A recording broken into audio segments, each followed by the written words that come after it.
this one band in particular with my brother and our close friends. We're called Say When.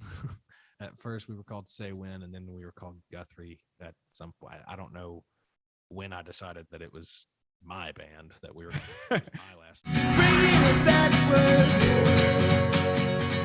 Well, this podcast is about you, your journey in music, and obviously the new record will be a big piece of this as well. So if you want to remind people, if they haven't seen the first one, where were you born and raised? Yeah, Greer, South Carolina. Still live here right now. Still home base. But yeah, I'm from the upstate of South Carolina. Very cool. And Dad was a musician, right? Is that how you got into music? Yeah, Dad's a singer, and so is my stepmom, and just grew up listening to them do their thing, and yeah, I was just around it from, super early on, and happy that I kind of got the bug a little bit early, and it just kind of just got in there, and me and my brother both are in music, and he's my drummer, and he's also an engineer, and yeah, it's just kind of throughout the family. Does Dad get involved at all with your stuff or the band? Yeah, definitely. So my dad is kind of tour manager for me. Oh, and the band, awesome! And, has been for years now, and he's really good at it. And I think that I feel like he kind of found his calling with that because once I started, I started when I was like 17 or so doing shows and stuff, and I couldn't. I had a bunch of shows booked all around the country that I couldn't go and do by myself because I couldn't like rent a car. I couldn't like do. Oh, right. At 17. Yeah. So he decided to kind of head on the road with me, and he's been on the road with me ever since. And it's been great. And he's just really good at, logistical stuff and figuring that stuff out. And yeah. And then he is actually on the record too. He sings backgrounds on, actually I have one right here. He sings backgrounds on, I think 2 or 3 of these. Really? Yeah, him and my stepmom both sing background on it. So it's definitely a family affair. That's so cool. Because he was a studio musician, right? Like he'd go in and do sessions. Yeah, he would do like session singing and stuff like that, and backgrounds for whatever was kind of coming through the studios at the time. And he's a fantastic singer, and I definitely learned. I mean, most of what I know from listening to him when I was a kid, but now he's so in the manager side of things that he just he hardly sings that much anymore. He'll sing when he wants to, or he'll sing on my stuff when I ask him. But yeah, but it works out for me. I've got a team that is mostly family, so it's great. That is amazing. Do you have any memories of as a kid of going in the studio when he was doing sessions or anything like that? Yeah, definitely. He was singing on. He was actually singing. It's funny now. There's a guy named Jeremy McComb who is a big country act now, and I think he's kind of having it seems like he's having a bit of a second wind now. But his original stuff was done a while back when I was a kid, and I remember being in the studio for when my dad and my stepmom were singing on that record, and just kind of being around the process. And like when you're around that kind of thing, especially as a kid, you're super impressionable. And it was just like, I don't know, it was just like, a kid at a candy store kind of thing. And, we had, they would do a lot of work with a guy named Rusty Milner, who's a local here and now, but he was in Marshall Tucker Band for a long time and toured around with them. And so, we kind of knew a lot of the Marshall Tucker guys growing up, and would just kind of listen to them and listen to their crazy stories from the road, and just get kind of addicted to that. And my first bass guitar was from one of the Marshall Tucker guys, and it was just like I don't know, it's just something that I've always been around, and I was never no one ever said like you got to do music or anything like that, but it was just, I think it was just kind of inevitable. It was going to happen, Right. Sure. Which is interesting because it could have went the other way, right? You could have been like, "Oh, my dad does this. Like, this is stupid. I don't want to do that." Too. Yeah, I feel like there's got to be a lot of how many. I feel like we hear a lot of the great like kids of famous musicians when they grow up, they do their thing and they do put out great records and stuff. But how many of them are there that just really went the opposite direction? Right. They're like, ugh. Stuff now. just so over, like, is, yeah, my dad's playing this huge stadium, my mom's playing the stadium Right. tonight, Yeah. like, just so sick of it. Absolutely. Which is just such a funny thing to think about. Well, that's so your first obviously studio experiences were as a kid just watching this happen. And then when do you get the, like, do you ask your dad or your parents, like, hey, like, I want to learn guitar, I want to learn how to sing? I know you said before that you didn't take vocal lessons as a kid, right? You picked up guitar No. first? Yeah. Well, I mean, I'd been singing as long as I could remember, as long as I could make a sound. I've been singing, and Oh, okay. I think some of the first times were, when I was in like middle school and high school. Obviously I did a bunch of singing in church and stuff, and when I got to, I think like the last year of middle school going into high school, I started playing in bands and started playing. I had this one band in particular with my brother and our close friends. We're called Say When. At first, we were called Say When, and then we were called Guthrie. At some point, I don't know when I decided that it was my band that we were going to use my last name for the Well, you're band. like, well, it's me and my brother, so They we seemed okay outvote with it. you. They seemed all right with it.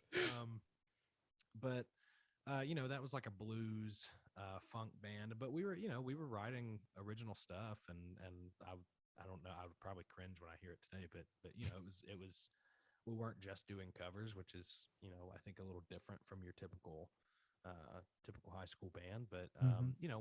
once we started doing that, I also kind of fell in love with being on stage and performing and writing songs and stuff like that. And yeah, I just kind of got that taste early on, and then I started picking up guitar for myself and kind of teaching myself guitar, and then I was writing my own songs that were a little different, and started putting stuff out there, put stuff out there on YouTube with cover songs and stuff like Mhm. that, and got some recognition from there. Sure.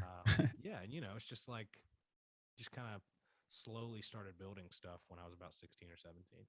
Okay. But wait, the band you were just talking about with your brother, you were the guitar player in that band? No, Or I was just the front man. Yeah, I was just the just front singing. man. Okay. Yeah, I was singing. I was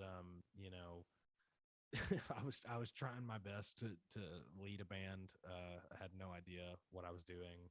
Everybody else in that band was so much better than me, which was great. I think that's how you do it. You gotta put yourself with people that are better than you, so you learn Mhm. from them. But I learned what it was to try and command an audience a little bit, and I think I'm still trying to figure that out sometimes. But yeah, once I had that taste, I wanted to start writing my own stuff, and I knew I needed some kind of instrument to do that. So eventually, I think I got my first acoustic. I think was like an Alvarez acoustic, cheap, Mhm. probably Chinese made guitar. But it was great. I remember it being a really solid guitar. Now that I've played a bunch of guitars, I remember it being pretty good. And I got that from my dad. My dad also had an online consignment shop when eBay was still. I mean, eBay's still huge, but Right. when it was a big thing to like Sell resell stuff stuff on online. eBay. Yeah, Yeah. so he would do that kind of as a side hustle. And somebody brought a guitar in one day and said, "Sell it, or if you don't sell it, just keep it because I don't want it anymore." And it just never sold. So I got that guitar and started writing stuff. And I think I just kind of found my rhythm when I started writing. I didn't know that was something that was kind of missing from Mhm. me expressing myself. I'd always been a singer, but I think I kind of became a songwriter after I got a guitar because I didn't really. I don't know. I still am not like I'm not a guitar player who can pick up guitar and just shred it. I can't. Mhm.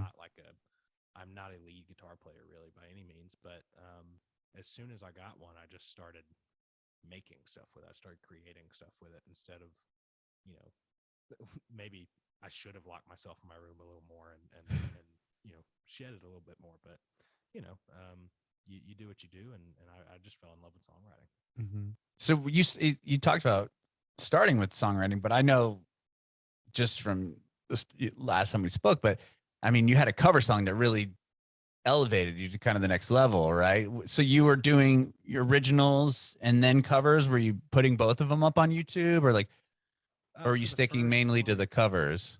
for the first couple years, I did just the covers, Mm-hmm. just because one, I was still honing my skills as a songwriter, and again, I was 17 or 18 by this time, and Mm-hmm. like I didn't know anything, I didn't know Right, how to right. do anything. So like, yeah, I was focusing on the covers, and yeah, I had one kind of viral one with a my cover of "Sexy and I Know It," and which is it just kind of came out of nowhere. Like it was just like a.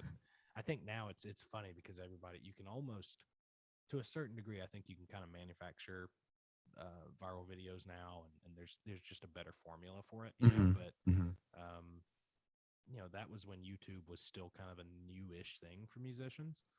And it really did. It just came out of nowhere. I had no idea that would take off, and when it did, I was in the process of writing songs for my first original album. And I Oh. had gone to Nashville for the first couple times and started meeting writers and started co-writing and stuff like that to try and make my stuff a little better. And yeah, I mean, I was in a co-write when I found out that it was that "Sexy I Know" It was blowing up. So after that happened, I had this huge influx of fans come in from Mm-hmm. all over the place, and wanting to know if I had original material, and then I had to have original material. So I kind of put together. I think it was, I don't know, maybe 12 or 13 songs for my first record, Among the Wildest Things. Mm-hmm. And I really just wanted to put that out on the back of all this, heat that I had from the cover song. And it worked, I think, to some degree. I think, I think today I'm um, still trying to get people to listen to original stuff versus covers, which it's kind of starting to shift now, which is nice. But it's an odd thing because I feel like for a long time I felt like I was kind of trapped with them, Mm-hmm. just being the cover guy. Right. I mean, I could see how that would kind of become. You don't want that to Sure, kind of be your yeah, identity, but like to get. I mean, I think you were like on Ellen, and you had like all these things that went along with having a viral video. yeah, yeah, and it's it's something I'll always be thankful for because I mean it really did it's opened a lot of doors for me, and like I still the covers and stuff still, I have so many out of them out there now Mhm. that they still get more plays, more streams, and all that stuff than the original. But I think it's just because I'm so behind as far as the covers have been out there for so long, and in so many different places that now the original stuff is kind of playing catch up. But yeah, it's starting to shift. But again, it's just something that it's just a part of my story at this point. Mhm. So it's not something I'm trying to run from, but it's definitely something that maybe I'm wanting to move on to the next chapter, right? Sure, sure. Yeah. Once you get this, I don't. Well, we won't stay here for too long, but I'm just curious. Like No. once you have this viral, video, and you're getting, recognition from Ellen and all this other stuff. Like, is that directly like converting into subscribers and people checking out your other videos, or is it like I don't know how it works nowadays. It's hard to just so like Yeah. figure it out. But like if a song goes, one of your videos goes off on TikTok, that probably doesn't. I mean, I don't know if that necessarily means people are going to go follow your account. They're going to go start looking at your other stuff. Like, do you feel like that happened then? I mean, we're It talking did a few then, years yeah. ago. Yeah, it did then. I mean, when "Sexy I Know It" blew up, so did a lot of my socials. Not to the same degree, but my YouTube channel at the time, I think I was around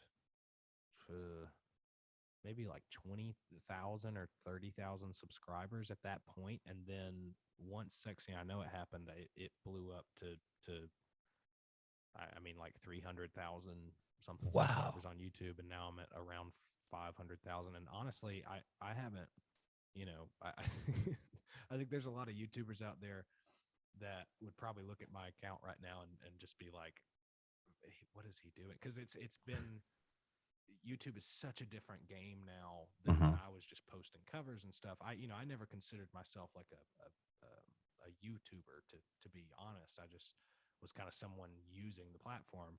Hmm. But I have friends now who are just YouTubers first, like that is their job.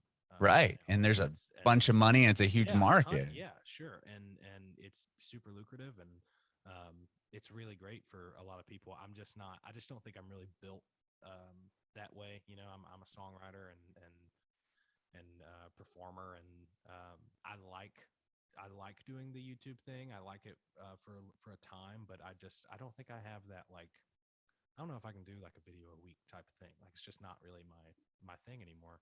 But yeah, Mhm. back then, man, it really worked. It helped a lot.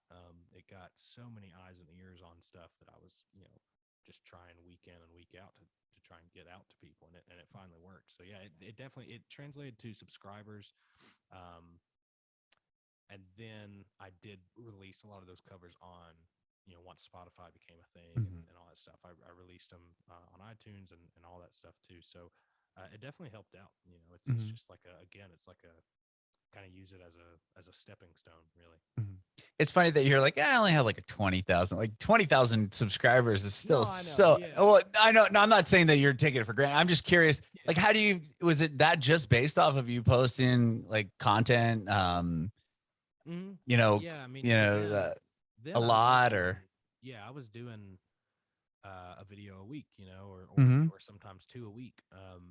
And back then, that's you have to do that, and you have to do that now if you really want to be a YouTuber. But yeah, I mean, I think I was just plugging away at it, and it Mhm. was new, and it was still fresh, and maybe that's something, like, maybe that's a reason that I can't.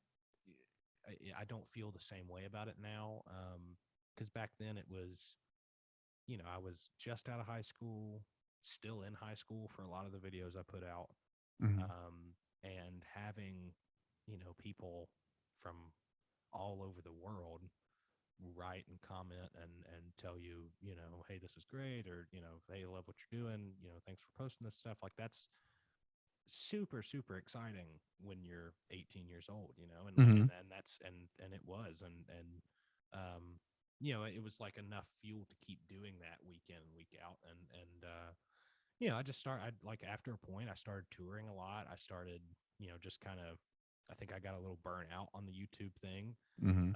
Wanted to just do other things, and do other things with my music, and yeah, I mean, I think I got to that first like 20 or 30,000 just because I was posting stuff every week, and I was trying to do something different with each song too. I mean, that's one of the things is I tried not to I tried not to cover a song and just cover a song. I tried to, Mhm. like, take whatever song I was covering at the time, and just kind of turn it on its head, and do something a little different with it. Maybe change up the arrangement, change up the chords, or sometimes it was enough to, put my vocals on a certain song, because, if you take a song that's, maybe not sung by somebody that has this like deep raspy voice, and then you add this like soulful kind of colorful voice to it, that might be enough to change it up. Right, right. It's just someone's different take. So yeah, I was just trying to do something fresh every time, and do it consistently. So I think that's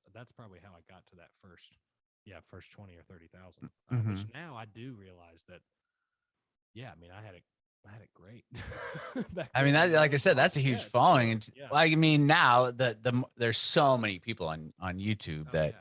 if you post a cover, it might not be seen by anyone, and it could. But the fact that you were able to acquire that type of fan base, I mean, that's something to be said in itself. Obviously, what you're Yeah, doing, I definitely. mean, there's still a lot of people on it back then, and and to still get your videos seen and to get people to subscribe, that's something that people are still having a lot of problems with, even to this day. Oh, absolutely. Yeah, and there is a lot more competition now. Hmm. And everybody, it's like everybody is good at it too. Like, everybody is good at, making polished looking videos and putting them online now. It's what Right. everybody does. Right, especially over the past 2 years, right? Yeah, Nobody's been able to absolutely. leave. It's just like Absolutely. like making their craft so perfect and getting learning from other people, like what equipment to go to get or whatever. Hmm. Um, but from the Ellen thing happened when you were just out of high school. Is that what you said? Yeah, yes. It actually, like, what happened is I posted my first cover. Honestly, it might have been during high school. I think it was. Yeah, I think I was probably a junior in high school, and I posted like my first cover ever of "Where the Streets Have No Name" by U2, and Okay. I put that up, and it was different. It was like a different, more kind of like soft ballad version of it, and Hmm. um, so I never actually got on Ellen. What happened is she wanted to have a record label at the time. Oh, and I Ellen had didn't know just, that. yeah, it's weird when you think about it. But she wanted to have a record label at the time, and she was having this online contest um, where she like collected a few of us, like a handful of YouTubers who were doing special covers and stuff like that at the time, and somebody found it. Someone working for Ellen found my video and decided to put it in this contest, and it was supposed to be whoever won got a record deal with Ellen's new record label, and I think I won. I honestly cannot remember. I honestly can't remember for sure, but I'm pretty sure that I won the contest. But I think her record label like folded like as soon as it was created for whatever reason, I don't know. Hmm. And it just never went anywhere. And then later on, I had the "Sexy I Know It" cover, Uh-huh. and I was gonna be on. They were asking again if I wanted to come be on the show, and I was like, "Yeah, of course I want to come be on the show." But Right. the Today Show had asked first, and they didn't want to have some kind of conflict with the Today Show, so I still never got on Ellen. Oh, I didn't So realize that. So yeah, I thought, yeah, I remember something happened with Ellen. I thought she went on her because her YouTube channel is huge. I mean, yeah. even like three or This four was like years on ago. her, yeah, it was like on her, just like her main website, I think. And I don't know That's for still how long she crazy. had a show at that point. I mean, I'm sure she had it for at least a few years, but Yeah. yeah, I mean, I thought that was going to be, I thought that was it. Like I'm going to Right. be on Ellen's record label, and Yeah. who knows what's going to what's going to Right. happen. But Right. and really, who knows? Nothing happened, but But then yeah. you got on the Today Show. Yeah, I went on the Today Show, and that was great. It was amazing, and I love I love the Today Show, and Mhm. it was just like a beautiful moment to get to be on there, and all my family's back home, and they watch it every day. So like me on the Today Show is the biggest thing that's ever happened. Oh yeah. But it was great, but I do think it's funny. I don't know why I couldn't have been on the Today Show and then also on On Ellen. Ellen. Like I don't know. They didn't. Their times didn't conflict. Right. They weren't sharing on It art. was Yeah. literally Like, just someone at Ellen decided, no, we don't want to play second to the Today Show. I guess is what I yeah. don't It know. probably sounds like an ego thing, right? Yeah, who You can knows? I choose guess. us and do Yeah, ours first, and then it's like we have to be the first, maybe that yeah, type of deal. Who knows? But that led into, I mean, obviously you're on America's Got Talent. You got really far in that, and then Glee. Like, is that what kind of started to get the ball rolling for your career as far as those steps yeah. I happen? think so. What happened with Glee? Glee came about a few years later. I was after I'd had that viral video, I started touring a lot. I Okay. started doing a lot of I did a lot of college shows, a lot of university shows. On that Um, first record that you said you were talking yeah, on yeah. So in Nashville. Okay. I produced it. Well, actually, I produced the record in Atlanta, right outside of Atlanta, with a guy named Rick Beato, who's actually a huge YouTuber now. Oh wow. But anyway, so he produced my first record, and then uh, started um, started touring that record. Like I said, did a lot of colleges, a lot of universities and stuff, and it was great. But I mean, I was literally touring, a couple hundred shows a year, and it was just kind of nuts. And then at some point, I was on the road. Um, we were in San Francisco, and I had some like acoustic show out there, and then to fill some time, I had some time between one show and the next, and to fill some time, I did a house show, and when I did that house show, it was maybe 10 people, 10 or 15 people were there, and it was fine. That was how we planned it, but Hmm. um, one of those people that saw that house show was, I believe, on the X Factor at the time. I think he had just gotten off X Factor, and he was asked the following week to go and judge a like a talent show. And when he was judging this talent show, one of the other judges on the panel happened to be a Glee casting agent, and they were just talking, and just kind of talking back and forth, and casting agent said, we're having trouble finding this one person for this one role, and we need this like shy, chubby kid with a soulful voice, and the guy the guy was there, and he was just like, I saw this person, I know who you're talking about. I think I know who I can get for you. So they exchanged info, and one thing led to another, and I got a call from Glee, and yeah, just decided to run with it. I decided it was something that, like, millions of people would have given their right arm to have that opportunity, and I figured, this is not something that I thought about doing ever. Right. Never ever thought I would do any acting or anything like that, and it just kind of came out of the blue. So I decided to take it and run with it, and had a great time. Mhm. With a guy named Roderick. He was real shy and real, he could sing good, and it kind of, his whole path was just like he was a misfit in high school, and then he started singing, and people started liking him, and which was not too far off from my own experience in high school. So I just figured, this is something I can go do, have fun with it, Uh-huh. meet some people, figure out how TV works. That was fun. Mhm. But yeah, it was just a whole experience. And then AGT a few years after, um, AGT just came.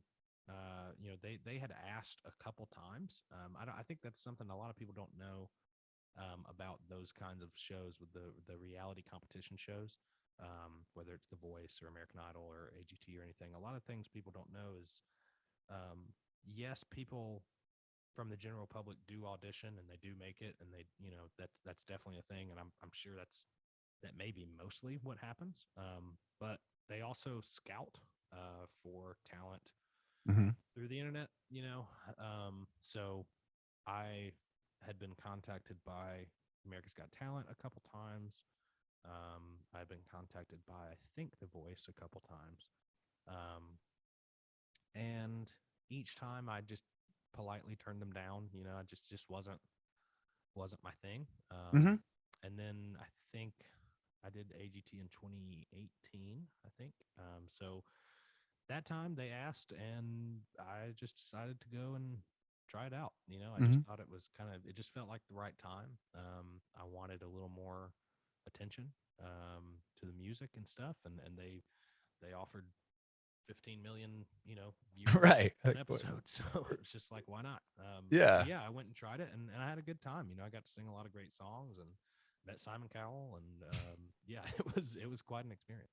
Wow. Wow. With when you were on Glee, did you also continue writing songs, or was it that just kind of like, okay, I'm going to do this. It's going to make me a little money. I get to kind of do this TV thing. It's a platform, but I'm also going to spend a lot of my other time writing and trying to pursue this Yeah, I artist's mean, dream. I wish I could say that I did, but honestly, it was for the 8 or 9 months that I was on Glee. Um, it was just all encompassing. Really? It was a lot. Yeah, it was just you show up to work at 5 or 6 in the morning, and then you're done at like sometimes midnight, sometimes later than that. So you're just kind of in this one stage for hours and hours and hours.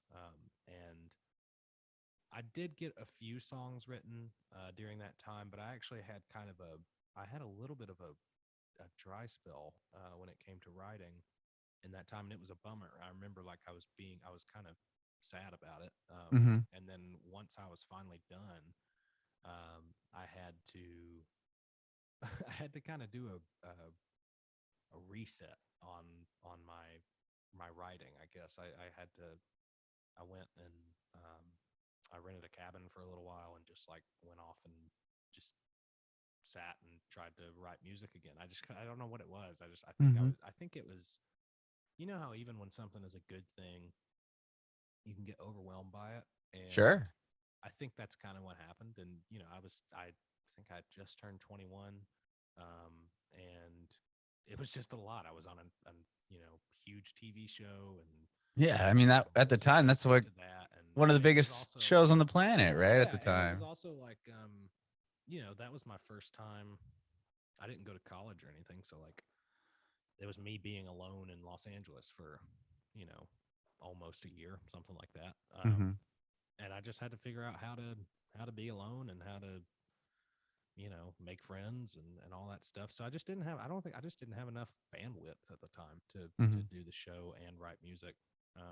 But yeah, I had a little bit of a struggle with that, and then I finally kind of got the juices flowing again after the show. But it was great. I mean, it's I think watching TV and then seeing how it's made is just like it's a mind blowing experience. So it Right. was nice.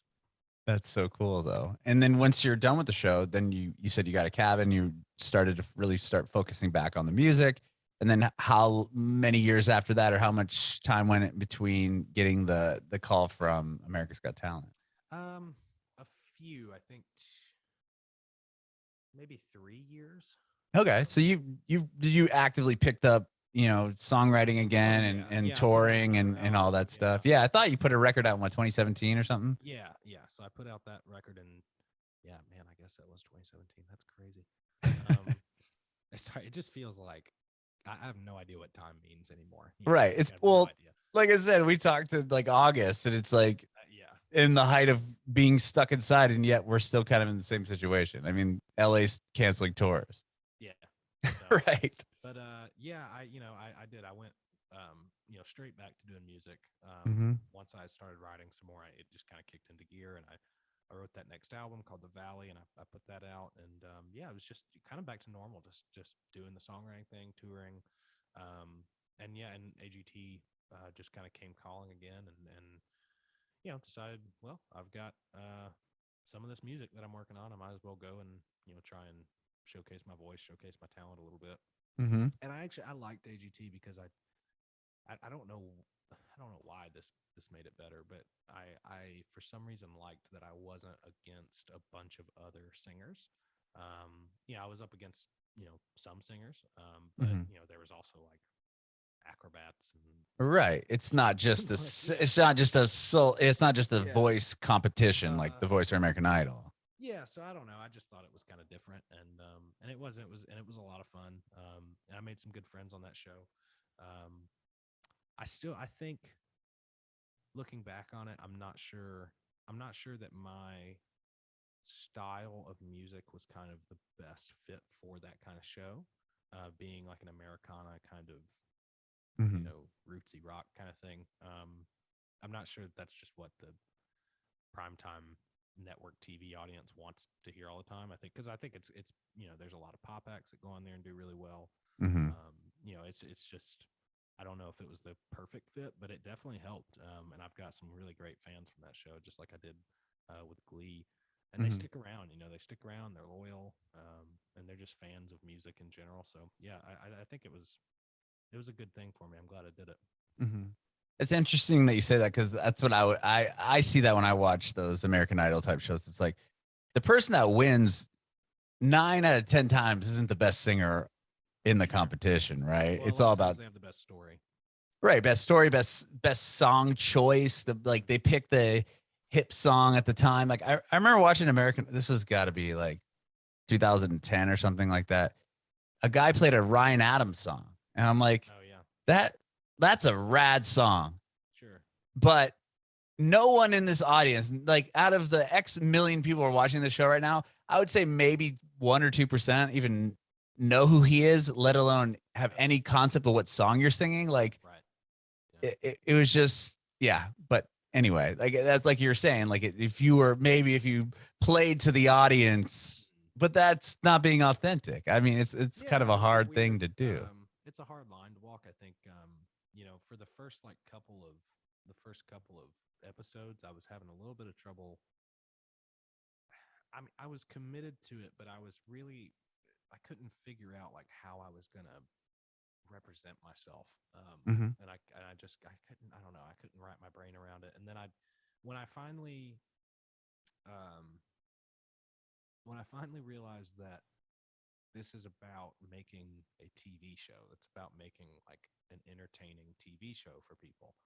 and not about, the absolute best song I could have chosen Mm-hmm. for each week. Then I started having more fun with it, and then that went on for a little while, and then I was kicked off. But no, it was, I got to semifinals, and it was just a killer opportunity to get to sing for a bunch of people every week. Mm-hmm. It was nice. Yeah, for sure. And obviously, what a platform, now Yeah, people can come definitely. over and say, yeah, not only do I do these covers and I've done, these television shows, but I can write amazing songs. Check them out. Because, I mean, Exactly. even look at your new record. I mean, it has a ton of streams. Like you're saying, it's kind of been, the covers, but now it's the tables are kind of turning and people are Sure. more latching onto your stuff. Whereas it could have went the other way, right? I mean, it could have been like, oh yeah, like everyone's loving me doing this, but when I try to put out a song of my own, like it gets 1,000 streams. Like that's not what's happening with you. So I'm sure that's probably pretty validating. Yeah, it is. I mean, and I think getting people to listen to the original stuff and like it and stream it and stuff, it's a daily process. It's a Hmm. daily job that you have to work at. And I think too, um, I think especially now, social media changes every day. The way people listen to music changes every day, and you just kind of have to try and stay up on that stuff and kind of get it in front of people's faces. And so far, I think it's working. I think I've always kind of known with the music that I write and the music that I love and look up to, I've always kind of known that it was going to be a somewhat of a slow and steady road. Hmm. And I think that it's kind of we're finally getting to like I don't know, the lanes are opening up now. I've been on the road for a while, and now it's just kind of a lot of different avenues are opening up. So I hope Hmm. that continues to grow that way. For sure, for sure. I think last time we talked, maybe you had High Enough. I think maybe that was the single Yeah, I that you feel had like I out. probably had High Enough out. I may have had like one or two others out. Okay. And also, this is this album was put out in such a weird way for me, just because of the pandemic and everything. I had no idea what to do or how to do it. So I put out several singles, probably more than I would have originally. But yeah, I think maybe Hell or High Water was out too. I'm not sure, but That might have been it. I'm trying to remember. Yeah, I think you had a couple songs, but you weren't talking about a record, right? You weren't gonna be like, yeah, this is all gonna be on a album that's coming out X, Y, and Z. So I'm curious to know, like, so obviously some of these songs were put out and written 2020 or maybe even prior to that. yeah, definitely. I mean, a lot of them. I had the record pretty much ready to go right before the pandemic hit. So I had it Oh done wow. in 2020, and then um, I think, yeah, there's one on there that I wrote during the pandemic that was written during the uh, George Floyd protests and stuff, and I wrote that during that time, and then I put that on the record, and then it was done. So it was just like, I had all these songs ready to go. And then 2020 rolled around and just like put the brakes on everything. And Hmm. then I ended up doing, after sitting with it for a while and trying to figure out how to put it out, I did a Kickstarter to try and get funds to release it in a good way and get as much publicity and stuff as I wanted, and that worked out well. And I had a bunch of people help me out, and I think I raised about 30 grand for that. Wow. And was just it just worked really well. And yeah, finally I found a partner in 1 RPM to help me distribute it. Hmm. And yeah, so far so good, man. It's doing well. I'm happy that it's finally out there. It feels like, I don't know, it feels incredible because I mean, Hmm. again, these are songs that I've been playing for years now. And me and my band, we're touring these songs and living with them for a long time. So now it kind of feels like something we've all been a part of for so long is now finally out there and having its own Right. life. It's kind of Yeah. sent Yeah. the Wow. sent the kids to college. Well, with that, like, were the songs mixed, mastered, everything? They're just hanging out, waiting for you to put the record out, and then 2020 hits, or were you able to kind of go back and maybe tinker with some of the production or add, Yeah, we had change? it. we had it mixed. My brother mixed it, so me and my brother co-produced the record, Oh, wow. and we recorded it. Yeah, we recorded it in a small studio here, just outside of where I live. Is in Woodruff, South Carolina. The studio is called Studio 101. Mhm. And we, my brother works there, and we just decided, well, this is a great studio to do some stuff out of. And yeah, we self-produced it. And then Ian had a mix. Ian's my brother, and Mhm. and Ian had a mix done. And I do think, in hindsight, I think having to wait a little bit was a little better because we had the mix done and we were like ready to go, and then 2020 hit and everything stopped, and then we had more time to kind of listen through again, and really decide, okay, is this mix the right one, or do we need to do another one? And Ian had a whole lot of time on his hands because all our touring stopped, and he was like, you know what, let me take another pass at it. He's like, I want to try and remix it and see if I can do it any better. And he did. He did another mix, and I think it is a lot better. Mhm. And then yeah, and then we did get it mastered by Pete Lyman, who's one of my favorite mastering engineers. We got it mastered by him, and then yeah, then it was just kind of getting the logistical stuff in place. So I basically just took 2020 and 2021 to just get a plan for it. I'd say mostly 2021 because most of 2020 I was just kind of freaking out. Right. As So everyone, like right? just trying Right. to survive. Yeah. So, Sure. Like, and then I could I refocused in 2021, and yeah, now it's finally out there. Yeah, it's awesome. I'm so that is so awesome. Were you able to I mean, you talked about playing the songs and the record for a while before it came out. Like, so you were touring. You were able to tour a little bit last year, or a little bit here and there. okay. We did a few festival shows, which seems crazy that we were able to do some festival shows, but we did a few festival shows. We did a few club shows here and there, but not a ton. But we had been touring. We had been touring in 2019 a lot, and we were over in Europe doing a tour. And I think like literally we'd finished our tour in Europe just before Christmas of 2019. Um, and then we were gonna, come home for the holidays, kind of retool, and then get back on the road. And we were gonna, I think I was gonna release the record like in March, which was when COVID was like Oh, kicking right. off. Yeah, it was Yeah, like so like second week of so March that it yeah, so all. we literally started.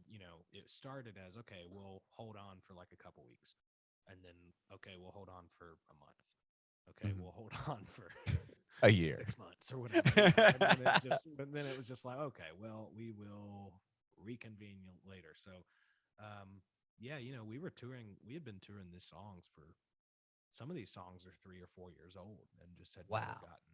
never gotten a home. So, we kind of knew what we were doing with them, which was Mhm. great. It was nice because we did tour them a lot, and we didn't have to do a whole lot of arranging in the studio, because we just kind of knew how to play them. We knew what worked and what didn't. So it was just like trying a few things here and there, and then kind of just cleaning it all up and pressing record. So Mhm. that worked out great. But yeah, I mean, after when 2020 hit, basically everything dried up, and it was just kind of weird. Yeah. I mean, aside from that one song you're talking about writing that made it onto the record, like, now do you have like a whole bank of songs that you've been working on within the past, since 2020, 2021, Yeah, I but you mean, I'm just put out definitely, this yeah. record? It's like, No, I'm do you still keep, writing for sure. yeah, do you keep writing? Yeah, absolutely. And I'm trying to just get a jump on the next thing. Hmm. But yeah, I've got a little bank of songs that I think probably could have lived on this record. I think they kind of sound similar. And who knows if they'll make it to the next one, but I think you kind of have to keep doing it because otherwise like when I was on Glee, it just kind of stops. So Hmm. if you don't use it, you lose it, kind of thing. So yeah, I'm still writing. I'm starting to write for whatever the next project's going to be. I think I'm going to really try to write at least one or two Christmas songs this year. Oh, cool. And I've like that's always been a thing for me. I've just never been able to write Christmas songs. I've written like one, and it's super super sad.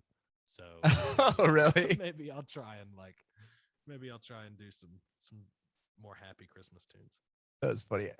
People talk about, they put a film together, a song together, gearing up for Christmas, and it's always like they have to write it in like July or shoot it Yeah, in well, I'm like gonna have to. August, right? Yeah, I'm gonna have to do that soon. It's But we'll funny to see. think about. Try to get in the Christmas spirit in the middle of the summer. Yeah. What would you say? I mean, with all your, years of experience and everything like that, you've obviously seen the music industry change Yeah. with YouTube and everything else and streaming. Like, what would you say, like, for you right now? What is like your most like? What tool do you think is like the most important for you in what you do in your songs and getting exposure? I mean, probably. I mean, probably social media still. I mean, obviously, but I would say TikTok is becoming huge.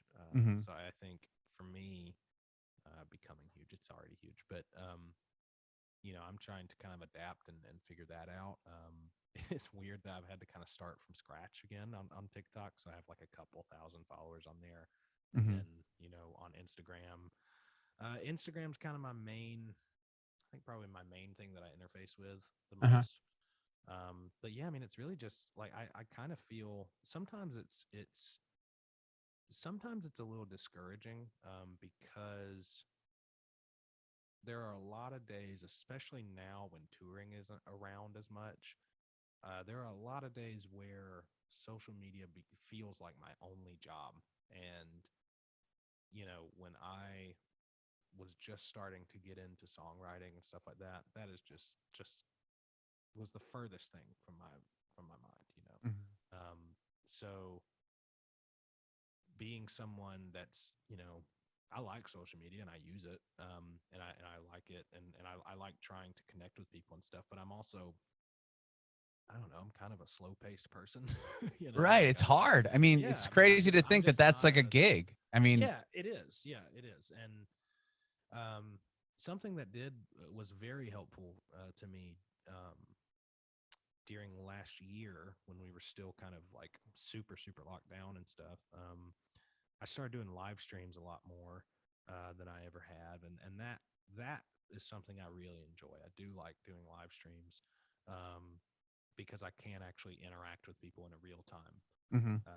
environment. And I did this live stream series called Thursday Jukebox, where I do it on my YouTube channel, and every week for I think I did 20 episodes. Now I have 21. I did one recently, but I did like 20 episodes of this live stream series called Thursday Jukebox, where people would tune in, and I would learn.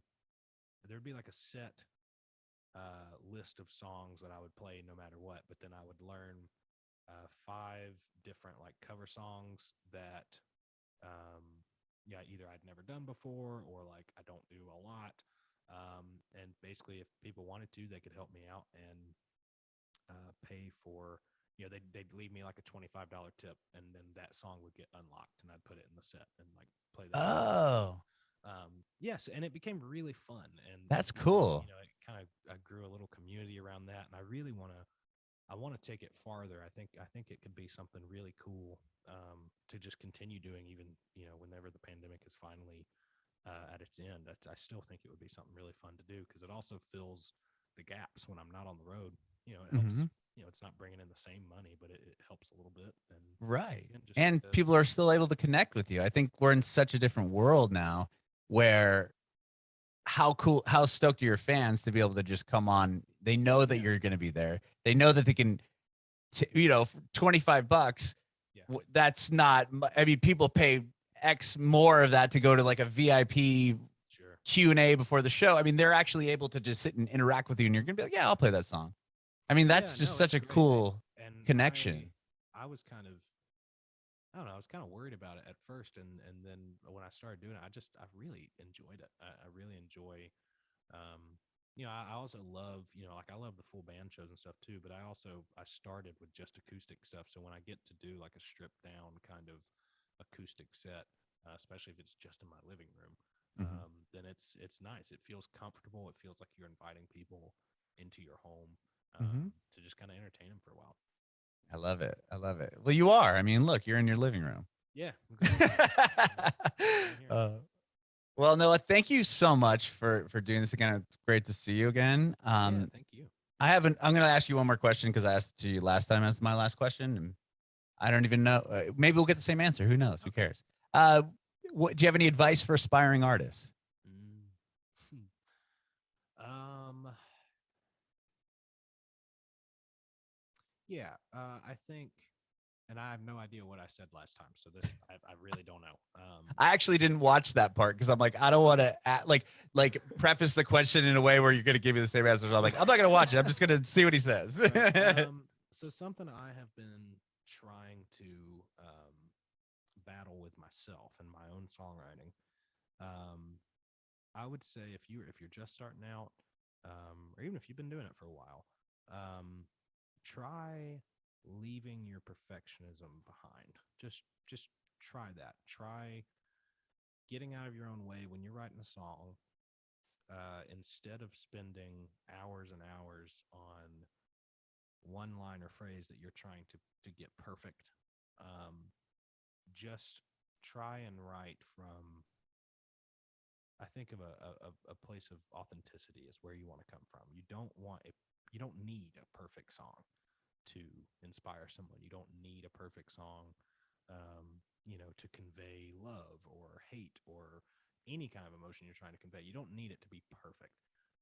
You just need it to be authentic. You need it to come from the heart, and you need to sing it with passion.